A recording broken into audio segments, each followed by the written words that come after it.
আমরা হিস্প্যানিক প্রোফাইলে দিই তার উপকারিতা কি, মানে একটা হিস্প্যানিক সার্ভে আমরা দেখব, পাশাপাশি ইন্স্যুরেন্স নিয়ে একটু আলোচনা করব। আমেরিকার বিভিন্ন ধরনের ইন্স্যুরেন্স সেটা নিয়ে আলোচনা করব। তো শুরু করি আমরা। এটা একটা হিস্প্যানিক প্রোফাইলের সার্ভে। আচ্ছা, দেখেন, এই ধরনের কোশ্চেন গুলাকে আমরা বলি কোয়ালিফাইং কোশ্চেন। মানে আপনি একটা সার্ভে ধরলেন, সার্ভে তে ক্লিক করার পরে মূল সার্ভেতে না ঢুকিয়ে তার আগে কিছু কোশ্চেন জিজ্ঞাসা করে। এই কোশ্চেন গুলাকে কোয়ালিফাইং কোশ্চেন বলে। কোয়ালিফাইং কোশ্চেন নিয়েও আজকে একটু আলোচনা করব, কিছু কোয়ালিফাইং কোশ্চেনের উদাহরণ দিব এবং সেগুলোতে কিভাবে অ্যান্সার করবেন সেগুলো সম্বন্ধে কথা বলবো। দেখেন, এখানে জিজ্ঞাসা করছে, are you of Hispanic, Latino or Spanish origin.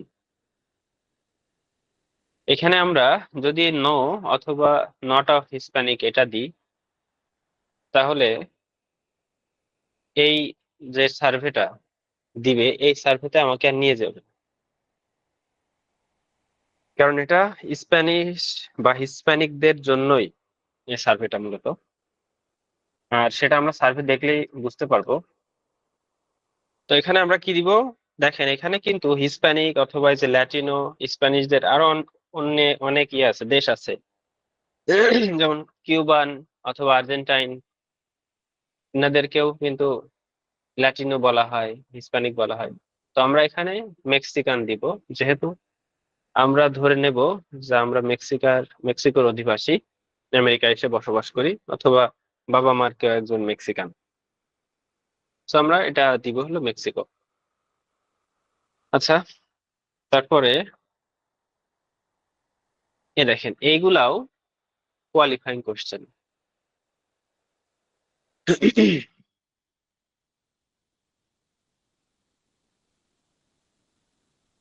বলছে যে আপনি ফার্স্ট ইয়ারে কি কি হোম অ্যাপ্লায়েন্স কিনছেন। তো এক্ষেত্রে আমরা বড় কোনো আইটেম দিব না। বড় কোনো আইটেম বলতে, সাপোজ যদি এখানে গাড়ি থাকে অথবা ফ্রিজ থাকে, তারপর আপনার যেন ওয়াশার, মানে ডিশ ওয়াশার বলেন অথবা কাপড় চোপড় ওয়াশার, এটা দিব না। হ্যাঁ, এগুলো মানে বড় কোনো আইটেম আমরা দিব না, আমরা দিব কি ছোট আইটেম। যেমন একটা ইলেকট্রিক ফ্যান দিতে পারি,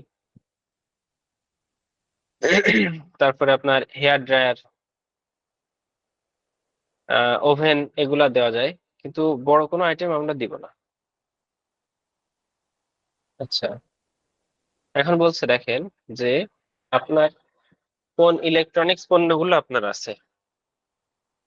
তো এখানে একটু কমন সেন্স হিসাবে চিন্তা করবেন যে আপনার হাউস হোল্ডে বা বাড়িতে, যেহেতু আমি বলেছিলাম যে আপনার বাড়িতে সব ধরনের সুযোগ সুবিধা থাকবে এরকমটা কল্পনা করবেন। তো মডার্ন লাইফে যা যা দরকার সেগুলো এখানে কমন সেন্স অনুযায়ী সেইগুলো হিসাব করে দিবেন। যেমন 3D টিভি, এটা থাকতে পারে, নাও থাকতে পারে। আচ্ছা, কেবল টিভি, মানে এটা লাইনের কথা বলা হয়েছে আর কি। আচ্ছা, তারপরে ডিজিটাল ক্যামেরা থাকা খুবই স্বাভাবিক। অনেকের বাসায় ডিজিটাল মিডিয়া রিসিভার থাকে, যে অ্যাপেল টিভি, তারপর আপনার ডিজিটাল এসএলআর বা ডিএসএলআর ক্যামেরা, ই বুক রিডার। এখন এখানে টেলিভিশন, বেশ কয়েকটা অপশন আছে। তো টেলিভিশন সাপোজ একটা বাড়িতে একটা দুইটা, উজ্জ্বল হলো তিনটা হয়তো থাকতে পারে। তো আপনারা চেষ্টা করবেন একটা স্মার্ট টিভি এটা দিতে, অথবা যদি মনে করেন দুইটা রাখবেন দিতে পারেন, এটা কোনো সমস্যা নেই। তবে স্মার্ট টিভি অথবা 3D টিভি এগুলা রেখে দিন। মোবাইল ফোন তো থাকেই। প্রিন্টার অনেকের বাসায় থাকে, সেটা দিতে পারেন, সমস্যা নেই। কম্পিউটারের অপশন যে কোনো একটা দিয়েন, ডেস্কটপ ল্যাপটপ দুইটাও দিতে পারেন। মানে জাস্ট এটা কমন সেন্স অনুযায়ী দিয়েন যে বাড়িতে কি কি থাকতে পারে। গেম কনসোল এগুলো দিবেন, ট্যাবলেট, এরকম আর কি। আচ্ছা, এখন দেখেন এখানে কি বলছে যে do you consider yourself the primary grocery shopper in your household. আচ্ছা, এখানে কি হতে পারে আপনাদের মধ্য থেকে কেউ বলেন তো। ইয়েস হবে। উম, কেন ইয়েস হবে? কারণ যেহেতু সার্ভেটাতে আমি পার্টিসিপেট করতেছি, এখানে গ্রোসারি শপের যদি কোনো আইটেমের উপর সার্ভে হয়, তাহলে যেন আমার মতামত জানতে পারে। হুম। আচ্ছা, আপনি যদি নো দেন তাহলে কি হতে পারে? নো দিলে যদি এটা গ্রোসারি শপের আইটেমের উপর সার্ভে হয়, আমাকে সার্ভে থেকে বের করে দিতে পারে। হুম। আচ্ছা, হ্যাঁ, কনসেপ্টটা ঠিক আছে। মূল বিষয় হলো এটাই যে আপনি যদি আপনার বাড়ির গ্রোসারি শপার না হন বা মুদি মাল কেনাকাটা না করেন, তাহলে আপনার কাছ থেকে কি শুনবে সেই সব বিষয়ে? আর এটা শুধু যে আপনার গ্রোসারি শপের জন্য সেটা না, এমন অনেক কোশ্চেন আসে যে আপনার বাড়ির ফাইন্যান্সিয়াল ডিসিশন কে নেয়, অথবা গাড়ি কিনবেন সেই ডিসিশন গুলা কে নেয়। এই সমস্ত কোশ্চেনেও আপনারা সবসময় দিবেন যে আপনি সব ডিসিশন মেক করেন, যাবতীয় ডিসিশন আপনি মেক করেন। আচ্ছা, এখন দেখেন এবার মূল সার্ভেতে আমাকে নিয়ে গেল। এই সার্ভে সম্বন্ধে দু একটা ইনস্ট্রাকশন, ওদের টার্মস অ্যান্ড পলিসি, এগুলা এখানে দিচ্ছে। আচ্ছা, এবার অ্যাজ ইউজুয়াল আপনার প্রোফাইল কোশ্চেন যেরকম হয়ে থাকে, বয়স চাই। এখন দেখেন এখানে আপনি যেহেতু দিয়েছেন যে আপনি হিসপ্যানিক অথবা স্প্যানিশ ভাষাভাষীর লোক, এই দেখেন এখানে বেশিরভাগ ক্ষেত্রে এরকম দুইটা সিলেক্ট করার অপশন থাকে। তো আমরা অবশ্যই হোয়াইট এবং হিসপ্যানিক সিলেক্ট করব, যেখানে দুইটা অপশন থাকবে। যেখানে একটা থাকে সেখানে হোয়াইট সিলেক্ট করবেন। বেশিরভাগ ক্ষেত্রে দেখা যায় পরের কোশ্চেনে আবার রিপিট জিজ্ঞাসা করে যে আপনি কি হিসপ্যানিক, সেখানে ইয়েস অর নো থাকে, তো সেখানে আবার ইয়েস দিবেন। তো যেহেতু আমি বলেছি আমি হিসপ্যানিক অথবা স্প্যানিশ, সেহেতু এই ধরনের একটা কোশ্চেন আসতে পারে যে আপনি স্প্যানিশ কতটুকু বোঝেন অথবা বলতে পারেন। তো এই ক্ষেত্রে অবশ্যই দিবেন equally speak Spanish and English, অথবা speak mostly Spanish with some English. এই দুইটা দেওয়া সেফ, এছাড়া স্প্যানিশ সার্ভেতে কোয়ালিফাই করা টাফ। তো সবচেয়ে সেফ হলো equally speak English and Spanish, এটা দেওয়া যে আমি ইংরেজি এবং স্প্যানিশ দুইটাই সমানভাবে বলতে পারি, তাহলে আর কোনো আশা করা যায় রিস্ক নাই। আচ্ছা, তো এখানে একটু জিজ্ঞাসা করছে যে আপনার স্প্যানিক যে ব্যাকগ্রাউন্ড সেটার সাথে আসলে আপনি কেমন অ্যাডাপ্টিভ কিনা, এই বিষয়ে কয়েকটা কোশ্চেন করবে যে আপনি প্রাউড কিনা, অথবা আপনার আইডেন্টিটি নিয়ে আপনি হ্যাপি কিনা। এরকম যে একটা কোশ্চেন করছে এই সার্ভেতে, সব সার্ভেতে এরকম করে না। দেখেন it is important to preserve my Hispanic culture বা এরকম। যাই হোক, এরকম যে একটা ইয়ে করলো, তো এখানে এই ধরনের কোশ্চেনে পজিটিভ দেবেন যে হ্যাঁ আপনি অ্যাগ্রি করবেন, তবে কোশ্চেনটা দেখে নিয়েন যে আসলে কি বলতে চাচ্ছে, মানে আপনার জাতি নিয়ে কি বলছে সেগুলো দেখে নিয়েন। যদি পজিটিভ কিছু বলে তাহলে অ্যাগ্রি করেন। আচ্ছা, এখন দেখেন আপনার হাউস হোল্ড ইনকাম, এটা তো বলেছিলাম যে $1.5 লাখ প্লাস দিবেন। এখন দেখেন এখানে $1 লাখ বেশি নাই, কিন্তু লেখা আছে অর ওভার। তার মানে কি এটা আনলিমিটেড, সো এটা চুজ করবেন। অনেকে আবার ঘাবড়ে যায় যে ভাই $1 লাখ উপরে তোর অপশন নাই। অপশন নাই না, কিন্তু এই দেখেন অর ওভার মানেই তো অপশন আছে।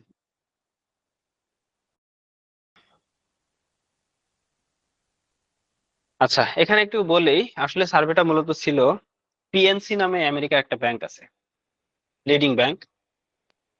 এই ব্যাংকটা হিসপ্যানিক পিপলদের জন্য একটা নতুন স্কিম আনছে, যেটাতে হিসপ্যানিক পিপল অথবা মাইনরিটি পিপল এদের জন্য এক্সট্রা সুবিধা দেওয়া হবে। তো তাদের সে সুবিধা কি সেটা নিয়ে এখানে একটু আলোচনা করবে ওরা, বা জানাবে সেটা, অথবা সেটা দেখিয়ে আমাদের মতামত গ্রহণ করবে। তো যেহেতু এটা একটা ব্যাংকিং প্রোডাক্ট বা ব্যাংকিং সার্ভে, সেক্ষেত্রে এখানে দেখেন আমার ফাইন্যান্সিয়াল সিচুয়েশন বা অবস্থা নিয়ে তারা কোশ্চেন করবে। আচ্ছা, তো এখানে কি দিবেন?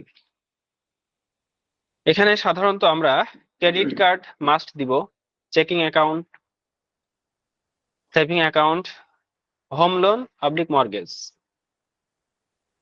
আচ্ছা, এইগুলা দিব, এগুলা একটু মনে করে রেখেন। Savings account, checkings, credit card, home loan. আচ্ছা, এক্ষেত্রে স্টুডেন্ট লোনও দিতে পারেন। আর হোম মর্গেজ দিলে অবশ্য আর স্টুডেন্ট লোনের দরকার নাই। মানে এইগুলা আসলে খুব কমন, একটা মানুষের চেকিং অ্যাকাউন্ট, সেভিং অ্যাকাউন্ট, বাড়ির লোন এবং ক্রেডিট কার্ড। অনেক জায়গায় ডেবিট কার্ড উল্লেখ থাকে, তবে ক্রেডিট কার্ড দিবেন, কারণ ক্রেডিট কার্ডের উপরে প্রচুর সার্ভে আসে, বিভিন্ন কোম্পানির নতুন নতুন ক্রেডিট কার্ডের অফার, সেগুলো সম্বন্ধে জানাই। আচ্ছা,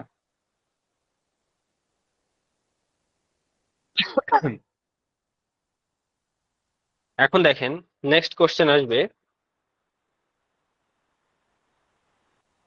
যে নিচের এই ব্যাংকগুলা অথবা ফাইন্যান্সিয়াল ইনস্টিটিউশন সম্বন্ধে আপনি অ্যাওয়ার কিনা বা জানেন কিনা। এখানে এখন দেখেন এখানে যেগুলো দেওয়া আছে এগুলো আসলে সবই আছে এই নাম। আচ্ছা, এই কথাটা কেন বললাম, কারণ অনেক সময় অপশনের ভিতরে কোনো একটা ভুল অথবা যার অস্তিত্ব নাই এইরকম একটা অপশন দেওয়া থাকে, মানে আপনার অ্যাটেনশন চেক অথবা আপনি রিয়েল কিনা সেটা চেক করার জন্য। এই কোশ্চেনে এরকম কোনো কিছু লেখা থাকে না যে অমুকটা চেক করেন বা এরকম কোনো কিছু, র্যান্ডমলি ওইভাবে দেওয়া থাকবে। সাপোজ এখানে একটা নাম, এই যে ক্যাপিটাল ওয়ান, এই নামে কোনো ব্যাংকই নাই অথবা কোনো ফাইন্যান্সিয়াল ইনস্টিটিউশন নাই, কিন্তু আপনি এটা সিলেক্ট করলেন, তাহলে আপনি ধরা খেয়ে যাবেন। এখন এই জন্য প্রথম অবস্থায় কি করবেন, আপনারা একটু সময় বেশি লাগবে। এই জন্য আপনাদেরকে বলছিলাম যে লিডিং ব্যাংক বা প্রথম সারির ব্যাংক গুলা অথবা ফাইন্যান্সিয়াল ইনস্টিটিউশন এগুলা সম্বন্ধে ধারণা রাখবেন। অনেকে হয়তো সার্চ দিয়ে দেখছেন যে Bank of America, Capital One, JP Morgan Chase, US Bank, Citibank, তারপর আপনার মর্গান স্ট্যানলি, পিএনসি, এই ব্যাংকগুলা গুগল সার্চে প্রথম দিকে আছে বা থাকে। ওয়েলস ফার্গো নামে আর একটা আপনার বেশ নাম করা ব্যাংক আছে, এই যে ওয়েলস ফার্গো। তো এক্ষেত্রে আপনি এখানে দিতে পারেন যে এই সব ব্যাংক সম্বন্ধে আপনি জানেন, এক্ষেত্রে কোনো সমস্যা নাই।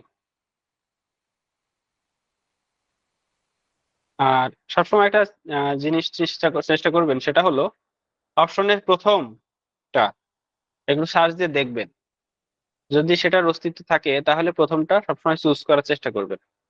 এক্ষেত্রে সার্ভে কোয়ালিফাই একটু বেশি হয়, বা দেখা যায় ওই বিষয়ের উপরে কোশ্চেন করে, সব সার্ভেতে না। এটা মাইট বি, মানে হতে পারে, এই কথা বললাম। হ্যাঁ, আমি এতদিন আসলে সার্ভে করতে করতে দেখেছি এতগুলা ব্যাংকের ভিতরে US Bank, Chase, Capital One, Bank of America, আপনার ওয়েলস ফার্গো, পিএনসি, এই ধরনের ব্যাংক থেকেই বেশি ধরনের সার্ভে আসে, বেশি কোশ্চেন বেশি করে, বা এরকম ব্যাংকের বিভিন্ন অফার সম্বন্ধে জানতে চায়। তো প্রথমে ওই রিস্ক নেওয়ার দরকার নাই, আপনারা একটু নলেজ গ্যাদার করেন, অভিজ্ঞতা হোক, তারপরে যদি মনে করেন যে সবগুলা চুজ করব না, তো সেইভাবে প্রধান প্রধান গুলা চুজ করতে পারেন। এক্ষেত্রে এই ব্যাংকগুলা সবই অস্তিত্ব আছে, তো এগুলা সব এখানে চুজ করা যায়।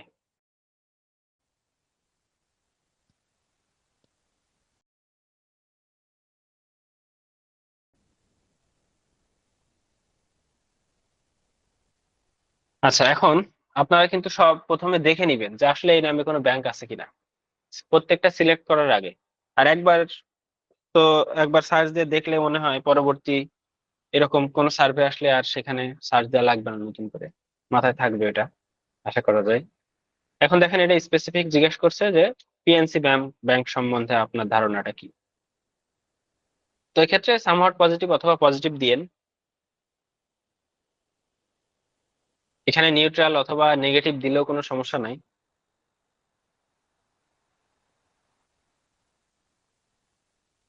আচ্ছা এখন দেখেন এখানে জিজ্ঞেস করছে যে নিচের এই ফাইন্যান্সিয়াল ইনস্টিটিউশন গুলার কোনটার আপনি ক্লায়েন্ট অথবা আপনার কোনো অ্যাকাউন্ট আছে, বা যেটাই বোঝায় আর কি ক্লায়েন্ট বলতে।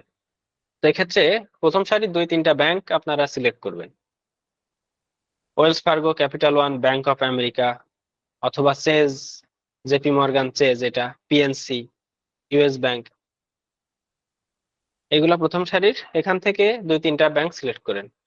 আবার অনেক সিলেক্ট করেন না যে 5-7টা 8টা 10টা, সেটা আবার একটু বেমানান দেখায়। কারণ একটা মানুষের এতগুলা ইনস্টিটিউশনের সাথে ব্যাংকিং লেনদেন একটু অস্বাভাবিকই। এখানে আমি হয়তো 3টা সিলেক্ট করছিলাম, Bank of America, Capital One আর পিএনসি। আচ্ছা এখানে দেখেন এবার বলছে কি, next you will see a creative concept public tag line for an advertisement campaign. ঠিক আছে, যেটা আমি আগে বললাম। এখন দেখেন এখানে কি বলছে যে Latinos have been and will continue to be a powerful force that boost this country forward. যাই হোক, মোট কথা হচ্ছে ল্যাটিনোদের নিয়ে একটা স্কিম চালু হবে এই ব্যাংক বা করতে যাচ্ছে, সেই সম্বন্ধে একটা আর্টিকেল দেখায় আমাদেরকে কোশ্চেন করবে। এখানে আবার দেখেন একটা স্প্যানিশ ভাষায় লিখে দিয়েছে, পারা নুয়েস্তা কমিউনেড নাকি কমিউনিডেড, যাই হোক স্প্যানিশ তো পারি না। সো এটাতে একটু সময় দিলেন, 10-15-20 সেকেন্ড, 30 সেকেন্ড এরকম, মানে একটু পড়তে যতটুকু সময় লাগে সেরকম একটা আন্দাজে একটা সময় দিলেন, অথবা পড়লেন বিষয়টা, তো একটু জ্ঞান বাড়লো, বুঝতে পারলেন। আচ্ছা এটার পরে এবার কোশ্চেন করবে। এটা একটা হেডলাইন ধরেন ওখানকার, যে কনসেপ্টটা আমার রিলেভেন্ট কিনা। তো অবশ্যই যেটা হিসপ্যানিক পিপলদের জন্য একটু ভালো কোনো বিষয় নিয়ে আসতে আসছে, তো আমাকে আমার সাথে অবশ্যই রিলেভেন্ট। এখন এই নিয়ে কিছু কোশ্চেন করবে এরকম, যে বিষয়টা পিএনসি কে আলাদা করে কিনা কোনো বিষয় থেকে, বা এই কনসেপ্ট জানার পরে আমি পিএনসি থেকে কোনো প্রোডাক্ট বা সার্ভিস গ্রহণ করতে কতটা আগ্রহী। এক্ষেত্রে সামহাট ইন্টারেস্টেড অথবা ভেরি ইন্টারেস্টেড দিয়েন যদি বিষয়টা আপনার কাছে ভালো লাগে। আচ্ছা ওখানকার কিছু বিষয় তুলে ধরে এখানে কিছু কোশ্চেন করবে। তো মূল বিষয়ে আসলে বোঝাইতে চাইলাম, আপনি যদি হিসপ্যানিক প্রোফাইল আপনার না থাকতো, তাহলে কিন্তু এই হিসপ্যানিক পিপলদের জন্য নিয়ে যে স্কিম, এটা কিন্তু একজন হোয়াইট অথবা আলাদা কোনো জনগোষ্ঠীর মানুষকে কিন্তু দেখাইতো না, কারণ লাভ নাই তো। তো এইভাবে আর কি সার্ভেটা কমপ্লিট হয়। এটা নিয়ে কারো কোনো কোশ্চেন আছে থাকলে বলেন এখন। না ভাই, আপাতত কোনো কোশ্চেন নাই, যেটা একটু ভালো মতোই বুঝছি জিনিসটা। আচ্ছা নতুন, না, কোনো কোশ্চেন নাই। সবকিছু বুঝতে পারছি ভাইয়া। আচ্ছা গুড। মোটামুটি ক্লিয়ার।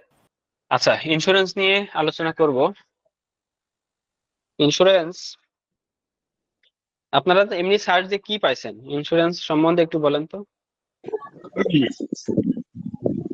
এমনিতে হচ্ছে ইন্স্যুরেন্স কোম্পানির কিছু নাম পাইছে, ওগুলো নোট করছি। ইন্স্যুরেন্স এমনি ক্যাটাগরি থাকে, সেগুলা কি পাইছেন? জি, দুই টাইপের ইন্স্যুরেন্স আছে, একটা হচ্ছিল ইসেনশিয়াল আর একটা হচ্ছিল অ্যাডিশনাল কমন টাইপস আর কি।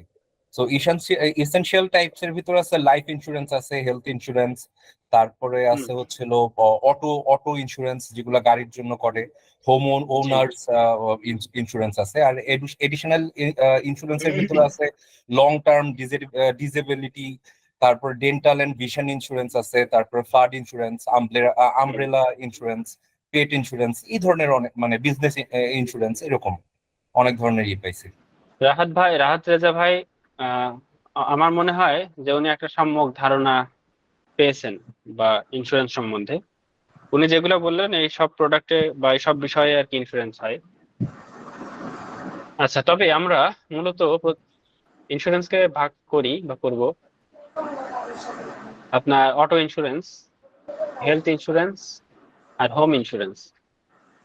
এই তিনটা খুব বেসিক ইন্স্যুরেন্স। হ্যাঁ, আচ্ছা, হোমের ভিতরে তো হোম ইন্স্যুরেন্স যেটা ওটাই, আর অটো ইন্স্যুরেন্স তো এটা বোঝাই যাচ্ছে যে আপনার গাড়ি অথবা মোটরসাইকেল এই বিষয়ে আলোচনা হয়। আর হেলথ ইন্স্যুরেন্সের ভিতরে একটা হেলথ ইন্স্যুরেন্স আছে আপনার যেটা মাস্ট নিতেই হয়, না নিলে অনেক হাসপাতাল থেকে আপনার চিকিৎসা সেবাই পাওয়া যাবে না। চিকিৎসা সেবা নিতে গেলে আগে শুনবে যে আপনার হেলথ ইন্স্যুরেন্স আছে কিনা। আচ্ছা, এগুলা কম্পালসারি। আর কিছু আছে ডেন্টাল ইন্স্যুরেন্স অথবা আপনার লং টার্ম ডিসএবিলিটি ইন্স্যুরেন্স, এটা এই ধরনের ইন্স্যুরেন্স গুলো অথবা ভিশন ইন্স্যুরেন্স, এগুলো আপনার মানে কম্পালসারি না। আচ্ছা, এটা তো আসলে মূল বিষয় গেল। এখন আমেরিকাতে ইন্স্যুরেন্স প্রোভাইড করে, এই প্রোভাইডারদের উপরে নির্ভর করে কয়েকটা ক্যাটাগরিতে ভাগ করা যায়। যেমন ওখানে আপনি কোনো কোম্পানিতে চাকরি করছেন, এই কোম্পানি আপনাকে ইন্স্যুরেন্স প্রোভাইড করবে এবং এটা ওদের নিয়মের ভিতরেই আছে যে যদি একজন এমপ্লয়িকে ইন্স্যুরেন্স প্রোভাইড না করে তাহলে কোম্পানির বিরুদ্ধে ব্যবস্থা নেবে। এখন অনেক সময় দেখা যায় কোম্পানি সরাসরি প্রোভাইড করে, মানে আপনার ইন্স্যুরেন্সের যাবতীয় প্রিমিয়াম বা খরচ কোম্পানি দিবে। আর একটা ক্যাটাগরি আছে যেখানে আপনি অর্ধেক দিবেন, কোম্পানি অর্ধেক শেয়ার করবে, এটা একটা বিষয় আছে। আরেকটা আছে প্রাইভেট ইন্স্যুরেন্স, যেটা কোম্পানি না, মানুষ এমনি, সাপোজ কেউ চাকরি করে না, সে নিজের উদ্যোগে প্রাইভেটলি আপনার ইন্স্যুরেন্স ক্রয় করবে, এটা। আর এটাকে প্রাইভেট ইন্স্যুরেন্স বলে। আর সরকারের পক্ষ থেকে দুইটা ইন্স্যুরেন্স আছে, একটা হলো মেডিকেয়ার আর একটা হলো মেডিকেইড। এখন এই মেডিকেয়ার এবং মেডিকেইডের ডিফারেন্সটা কি? আমরা যদি একটু সার্চ দিই যে difference between Medicare and Medicaid, তাহলে দেখেন এখানে একটা বিষয় চলে আসছে, ওরা ডিফারেন্সটা দেখা দিচ্ছে গুগল, যে Medicare is federal health insurance for anyone age 65 or older. মানে মেডিকেয়ারটা হলো ফেডারেল ইন্স্যুরেন্স, মানে কি সরকারের পক্ষ থেকে, মূল মূল সরকার, ফেডারেল গভর্নমেন্ট যেটাকে বলা হয়, এটা স্টেট না। হ্যাঁ, মানে বাইডেন প্রশাসন এখন বলা যায় বর্তমানে, সরাসরি বাইডেন প্রশাসন এই হেলথ ইন্স্যুরেন্স প্রোভাইড করবে কাদেরকে? যাদের বয়স 65 বছর এবং তার বেশি। এটার নাম হলো মেডিকেয়ার। এগুলো নোট ডাউন করেন সবাই, এই বিষয়গুলো ভুল করেন অনেকে, এবং কোথায় ভুল করেন সেটা বলে দেব। আচ্ছা, এখন মেডিকেইড কি বলছে? Medicaid is a joint and federal is a joint federal and state program. মেডিকেইডে আপনার সরাসরি সরকার, মানে মূল সরকার এবং স্টেট স্টেট সরকার, এই দুইটা মিলিয়ে একটা ইন্স্যুরেন্স প্রোভাইড করে। এটাও আপনার বয়োবৃদ্ধদের জন্য এবং যারা ইন্স্যুরেন্স কিনতে সক্ষম না, মানে যাদের আয় ইনকাম ভালো না, খারাপ, মানে ইন্স্যুরেন্সের প্রিমিয়াম যে দিবে সেই ক্যাপাবিলিটি তাদের নাই, এক কথায় দুস্থ বা গরিব, এদেরকে সরকারের পক্ষ থেকেই এই ইন্স্যুরেন্স প্রোভাইড করা হয়। তাহলে দেখেন এই দেশে ইন্স্যুরেন্স কতটা ইম্পর্টেন্ট, যে একটা মানুষ তো ইন্স্যুরেন্স নাই থাকতে পারে, তার ক্ষমতা নাই, কিন্তু সে যাতে অন্যান্য জায়গা থেকে স্বাস্থ্যসেবা পায় সেজন্য সরকারের পক্ষ থেকে এই ইন্স্যুরেন্স গুলো প্রোভাইড করা হয়। এখন আপনার ইনকাম, বাৎসরিক ইনকাম $1.5 লাখ বেশি, তাহলে আপনার জন্য কোনটা প্রযোজ্য? এটা একটা কমন সেন্স উত্তর করেন তো কেউ দেখি। এবং আপনার বয়স 35 থেকে 45 বছরের ভিতরে। মেডিকেল। হলো না? তাহলে আপনি বুঝতে পারেননি বিষয়টা, মেডিকেয়ার। তাও তো হলো না। এটা আমি 4টা প্রাইভেট ক্যাটাগরির ইন্স্যুরেন্স কথা বললাম, রাইট? প্রাইভেট অথবা এমপ্লয়ার স্পন্সর ইন্স্যুরেন্স। আপনাকে আমি বললাম মেডিকেয়ার। মেডিকেয়ারটা কি? যাদের 65 বছর বা তার বেশি বয়স তাদের জন্য, কিন্তু আপনার বয়স তো 35 থেকে 45, তাহলে এটা আপনি কিভাবে পাবেন? আর মেডিকেইডটা হচ্ছে যারা দুস্থ বা গরিব, কিন্তু আপনার ইনকাম $1.5 লাখ, বাংলাদেশি টাকায় প্রায় কত টাকা? 15 কোটি নাকি তার বেশি? যাই হোক, তো $1.5 লাখ মানে তার অ্যাবিলিটি আছে, সম্পূর্ণ অ্যাবিলিটি আছে, যেখানে মাথা পিছু আয় হয়তো 65,000 মার্কিন ডলার। ক্লিয়ার? এই বিষয়টা কি ধরতে পারছেন? বুঝতে পারেননি কে কে একটু বলেন, ভাইয়া এটা আরেকবার একটু সম্বন্ধে বলেন। ক্লিয়ার হয়ে নেন। ভাইয়া আরেকবার একটু বলেন। আচ্ছা, আমি আর একটু রিভিউ করছি, সেটা হলো ইন্স্যুরেন্সের মূলত 4টা না 5টা ক্যাটাগরি আছে, হয়তো আরেকটাও থাকতে পারে, সেটা আমার এই মুহূর্তে খেয়াল হচ্ছে না এবং এটা এত ইম্পর্টেন্ট না। আচ্ছা, একটা হলো একজন ব্যক্তি প্রাইভেটলি ইন্স্যুরেন্স ক্রয় করতে পারে, সেটাকে বলা হয় প্রাইভেট ইন্স্যুরেন্স। আর একটা হলো কোনো ব্যক্তি যদি কোনো প্রতিষ্ঠানে চাকরি করে, সেই কোম্পানি তাকে ইন্স্যুরেন্স প্রোভাইড করে, এটাকে বলা হয় আপনার স্পন্সর ইন্স্যুরেন্স অথবা এমপ্লয়ার স্পন্সর ইন্স্যুরেন্স। দুইটা গেল। আরেকটা হলো মেডিকেয়ার, এটা হলো 65 বছর এবং তার বেশি যাদের বয়স, তাদের জন্য সরকারের পক্ষ থেকে বিনামূল্যে দেওয়া হয়। আরেকটা হলো মেডিকেইড, এটা সরকার এবং স্টেট, এই দুই সরকার মানে স্টেট গভর্নমেন্ট এবং ফেডারেল গভর্নমেন্ট, এই দুই সরকারের পক্ষ থেকে দেওয়া হয় যারা দুস্থ বা যাদের কেনার সামর্থ্য নাই। 4টা গেল। আরেকটা হলো এই দেশের সেনাবাহিনী, যেটাকে ভেটেরান বলা হয়, ভেটেরান ইন্স্যুরেন্স, মানে সেই ইন্স্যুরেন্সটা শুধুমাত্র পায় যারা হলো আপনার সৈন্য অথবা মিলিটারি ফোর্সে চাকরি করে, সেটা আপনার এয়ার ফোর্স হোক, রিজার্ভ সৈন্য হোক, অথবা মিলিটারি ফোর্স, যেটাই বলেন না কেন, এদের জন্য, অথবা পুলিশ, এদের জন্য হলো আপনার এই ভেটেরান বলা হয় এটা। তাহলে টোটাল গেল কয়টা? 5টা। এবার কি ক্লিয়ার? আচ্ছা, এই 5টা ধাপ কি ক্লিয়ার হয়েছেন? জি ক্লিয়ার হয়েছে ভাই। আচ্ছা, আর এটা নিয়ে আমরা যখন সার্ভে দেখব তখন আরো বেশি ক্লিয়ার হয়ে যাব। আচ্ছা, এটা একটা বিষয় গেল। এখন আসি, আমরা আসলে মূলত সিলেক্ট করব দুইটা, সেটা হলো আপনার প্রাইভেট ইন্স্যুরেন্স এবং এমপ্লয়ার স্পন্সর ইন্স্যুরেন্স। এই দুইটা বিষয় আমরা সিলেক্ট করব, অথবা দুইটার যে কোনো একটা। কারণ সরকার স্পন্সর করে যেগুলা, এইগুলা থেকে আসলে কোনো ধরনের এরকম সার্ভে বা কোনো কিছু আমি জানতে চাই না। মূলত বেশিরভাগ ক্ষেত্রে দেখা যায় প্রাইভেট কোম্পানিগুলোই তাদের গ্রাহকদের কাছ থেকে মতামত গ্রহণ করে বেশি।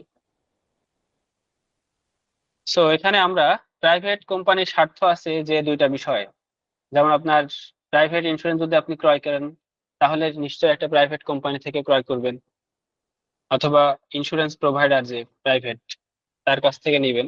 এবং আপনার কোম্পানি থেকে যদি প্রোভাইড করে, তো সেটাও আপনার প্রাইভেট ইন্স্যুরেন্স থেকেই হবে, সেখানে সরকারের কোনো হাত থাকবে না। তো আমরা এই দুইটা অপশনের ভিতরে যে কোনো একটা চুজ করব, তাহলে সার্ভেতে কোয়ালিফাই করা যাবে।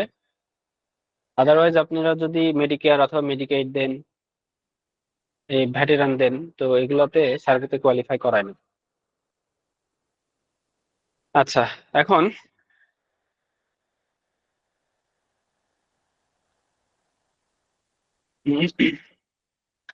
আমেরিকার কিছু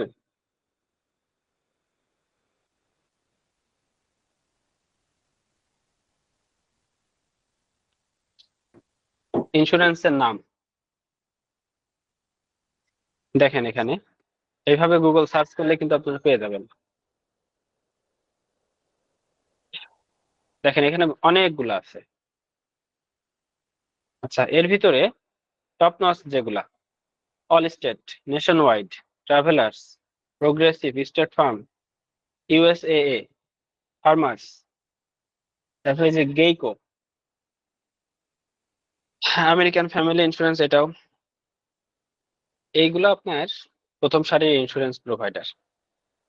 ইভেন আপনারা সার্চ যদি দেন যে প্রথম সারির কে অথবা কার সার্ভিস সবচেয়ে ভালো, কার ইন্স্যুরেন্স, কোন ইন্স্যুরেন্স প্রোভাইডার ভালো সার্ভিস দেয় কাস্টমারদেরকে, এইভাবে সার্চ দিলেও দেখবেন যে এইভাবে চলে আসছে গুগল রেটিং অনুযায়ী, ওগুলো একটা আপনার লিস্ট ডাউন করে রাখে। এখানে কিছু হেলথ ইন্স্যুরেন্স আছে, হেলথ ইন্স্যুরেন্স কোম্পানি, যে কোম্পানিগুলো শুধুমাত্র হেলথ ইন্স্যুরেন্স করে বা হেলথ ইন্স্যুরেন্স সার্ভিস দেয়, সেগুলো আলাদা ক্যাটাগরি আছে। যেমন এই যে হুমানা দেখছেন, অথবা ইউনাইটেড হেলথ গ্রুপ, এরকম আছে, সিগনা আছে, এরকম আরো বেশ কিছু আছে। তো সেগুলো আস্তে আস্তে জানতে পারবেন। হ্যাঁ, তো এটা বিষয় ক্লিয়ার স্যার, এই বিষয়টা নিয়ে, ইন্স্যুরেন্স নিয়ে। জি ক্লিয়ার, আশা করি সমস্যা হবে না। আচ্ছা, নতুনদের আর কারো কোনো কোশ্চেন আছে নাকি? বা নতুনরা তো কেউ জিজ্ঞেস করছেন না। না ভাইয়া, কোনো কোয়েশ্চেন নাই আমার। ভাইয়া বুঝতে পারছি, সমস্যা নেই। না, কোনো কোশ্চেন নেই। আচ্ছা, তাহলে ধরে নেয় সবাই ক্লিয়ার নাকি, ধরে নেওয়া যায়? জি জি জি ভাই। আচ্ছা, ওকে। আগামীকাল আমরা ইন্স্যুরেন্স নিয়ে একটা সার্ভে দেখব, আর হেলথ মেডিসিন নিয়ে যে ধরনের সার্ভে গুলো আসে বা রোগ বিষয়ে যেসব নিয়ে আলোচনা করে সেই ধরনের সার্ভে দেখবো। হ্যাঁ, আচ্ছা, তো আজকে একটা ইম্পর্টেন্ট কিছু বিষয় দেখায়, সেটা হলো আমি বারবার যে বলছি যে কোয়ালিফাইং কোশ্চেন করে, একটা মূল সার্ভেতে নিয়ে যাওয়ার আগে কোয়ালিফাইং কোশ্চেন করে, তো সেগুলো একটু চেহারা দেখায়। দেখেন, একটা সার্ভেতে যদি আপনি ক্লিক করেন, তারপরে মূল সার্ভেতে নেওয়ার আগে এই ধরনের কিছু কোশ্চেন করে, এবং এই কোশ্চেন গুলোর অ্যান্সার যদি আপনি ভালোভাবে দিতে পারেন, এই অ্যান্সার গুলো সাধারণত কোয়ালিটি দিতে হয়, কোয়ালিটি সম্পন্ন ভাবে। কোয়ালিটি মানে কি? এখানে দেখেন বলছে যে টেল আস 3 things that make a meeting effective. এর অ্যান্সার করেন তো মৌখিক ভাবে কয়েকজন, যদি পারেন। একটা মিটিং ইফেক্টিভ করতে 3টা এমন জিনিস বলেন যেটা একটা মিটিং ইফেক্টিভ করা যায়। সেটা কি হতে পারে? অ্যাটেন্ড ইন টাইমলি, মনে করেন যে একটা 9টায় একটা টাইম দেওয়া থাকলো, সেই টাইম অনুযায়ী আমরা আগে আসলাম। জি, গুড। তারপরে বলেন। আরেকটা বলেন, আমি সব বললে হবে না। আরেকটা হচ্ছে যে মিটিং সম্পর্কে, মানে কোন বিষয়ে মিটিংটা হচ্ছে সে সম্পর্কে সবার ধারণা। জি, এটা হতে বেসিক পারে। আচ্ছা, এরকম ধারণা। বেশ কিছু অপশন আছে। কি এজেন্ডা আসতে পারে মিটিং এ সেটার উপরে? না, একটা মিটিং কে ইফেক্টিভ করতে পারে কি বিষয়, তার ভিতর থেকে 3টা বিষয় এখানে উল্লেখ করতে হবে। এখান থেকে নিয়ে গুগলে সার্চ করেন, তাহলে দেখবেন বেশ কিছু বিষয় ওরা দিচ্ছে, অথবা জেমিনিতে যদি সার্চ করেন দেখবেন বেশ কিছু বিষয় ওরা দেখাই দিচ্ছে। যে স্টার্ট অন টাইম, এটা কিন্তু মিটিং এর একটা গুরুত্বপূর্ণ বিষয়। তারপর কি সেট অ্যান এজেন্ডা, একটা মিটিং যদি কোনো এজেন্ডা না নিয়ে শুরু হয় তাহলে সেটা কখনোই effective. End with an action, এবং একটা মিটিং হলো কিন্তু কোনো বিষয় বা কোনো অ্যাকশন না নিয়েই সেটা শেষ হয়ে গেল, মানে কোনো মতামত চূড়ান্ত না করে যদি সেটা শেষ হয়ে যায় তাহলে সেই মিটিংটা কখনোই ইফেক্টিভ না। ক্লিয়ার? জি অবশ্যই। এরকম যদি 3টা বিষয় আপনারা উল্লেখ করেন তাহলে এই কোশ্চেনের অ্যান্সারটা হয়ে যাবে। এই 3টাই যে দিতে হবে এরকম না, এর বাইরে আরো অপশন আছে, আমি বেসিক্যালি এই 3টা ইউজ করি। তো যেখানে দেখবেন কোশ্চেনে এরকম উল্লেখ করে দিবে যে টেল আস 3 থিংস বা টেল আস 5 থিংস, সেখানে এরকম উল্লেখ করে দিয়েন, কমা দিয়ে দিতে পারেন, তাহলে হবে। আর যেখানে বলছে যে আলোচনা করেন একটা অথবা 2টা সেন্টেন্সের মাধ্যমে, তো সেখানে ওইভাবে একটু একটা অথবা 2টা সেন্টেন্স লিখে দিলেন। আচ্ছা, এটা একটা ধরেন কোশ্চেন ছিল। আরেকটা দেখায়, দেখেন এখানে কি বলছে, if you are ordering some pizzas for you and some friends, tell us a few of the toppings you might include on them. আমরা যারা পিৎজা খাই, পিৎজার টপিং সম্বন্ধে আমাদের একটা ভালো জ্ঞান আছে আশা করি। দুনিয়ার বিভিন্ন রকমের টপিংস মানুষ ইউজ করে, বিভিন্ন রেস্টুরেন্ট ইউজ করে। তো এখন এখানে বলছে যে আপনার অথবা আপনার নিজের অথবা বন্ধুদের জন্য যদি পিৎজা অর্ডার করেন, তাহলে সেই পিৎজাতে কি কি টপিংস আপনি মানে আপনি ইনক্লুড করবেন আর কি। এখানে দেখুন বলছে যে please provide as much detail as you would like. এর মানে এই না যে আপনি একটা বিশাল বড় প্যারাগ্রাফ লিখে ফেলবেন। আপনি 1 অথবা 2 সেন্টেন্স অথবা 1 সেন্টেন্সের ভিতরেই আসলে টপিংস, তার মানে কি, টপিংস নিয়ে তো আর আপনি বর্ণনায় যাবেন না, টপিংস লিখবেন। সেটা কি হতে পারে, যে আপনি বিফ উল্লেখ করলেন, মাশরুম দিলেন, ব্ল্যাক অলিভ দিলেন, চিজ দিলেন, অথবা অনেকে আপনার একটু ঝাল পছন্দ করে, বা ওই যে আপনার যেটা বেল পেপার বলে, যেটা বাংলা ক্যাপসিকাম, এইগুলা কমা দিয়ে দিয়ে 4-5টা মতো দিলেন, এনাফ। এটা একটু সার্চ দিয়েন। অনেকে করে কি, এই যে ইয়ে করে আপনার মাশরুম কি সেটার বর্ণনা লেখে, ঠিক আছে, অথবা ব্ল্যাক অলিভ কি, এরকম কোনো কিছু দরকার নাই। এখানে দেখেন জাস্ট জিজ্ঞাসা করছে যে কি কি টপিংস আপনি ইউজ করতেন বা দিতেন। ক্লিয়ার কোশ্চেনটা? হ্যাঁ, ক্লিয়ার ক্লিয়ার Right. ক্লিয়ার। আচ্ছা, এটাও একটা কোয়ালিফাইং কোশ্চেন। দেখেন এখানে কি বলছে, please select any of the correct calculation from below. নিচের এর ভিতর থেকে যে কোনো একটা কারেক্ট ক্যালকুলেশন আপনারা সিলেক্ট করেন। তো আপনারা করেন তো। 2 নাম্বারটা। তারপর একটা 4 নম্বরটা। জি, এখন এখানে অনেকে করে কি দুইটাই সিলেক্ট করে, কিন্তু আমরা যদি কোশ্চেনের দিকে তাকাই, দেখেন এখানে বলছে প্লেস সিলেক্ট এনি। হ্যাঁ, এনি মানে কি? একটা যে কোনো একটা, যে কোনো এখানে একটা। ওকে, জি। তো এইভাবে কোশ্চেন গুলো পড়ে অ্যান্সার করবেন। আপনি যদি এখানে দুইটা সিলেক্ট করেন, তাও সার্ভের ভিতরে আপনাকে নিয়ে যাবে, কিন্তু আমরা ভুল উত্তর দিয়ে কেন সার্ভের ভিতরে ঢুকবো? ঠিক আছে, এটা হলো মূল বিষয়। তো এরকম আরো অনেক কিছু কোশ্চেন করে, একটা ছবি দেখায়, দেখিয়ে বলে আপনি আপনার একটা বন্ধুর কাছে এই ছবিটা কিভাবে উপস্থাপন করবেন। সাপোজ একটা গাড়ির ছবি দেখালো, অথবা একটা ফুলের ছবি দেখালো, অথবা মানুষ হেঁটে যাচ্ছে রাস্তা দিয়ে সেটার ছবি দেখালো। এখন এটা একটু ডেসক্রাইব করতে হয় সেইভাবে, এটা নিয়ে একটা আলোচনা করব ইনশাল্লাহ।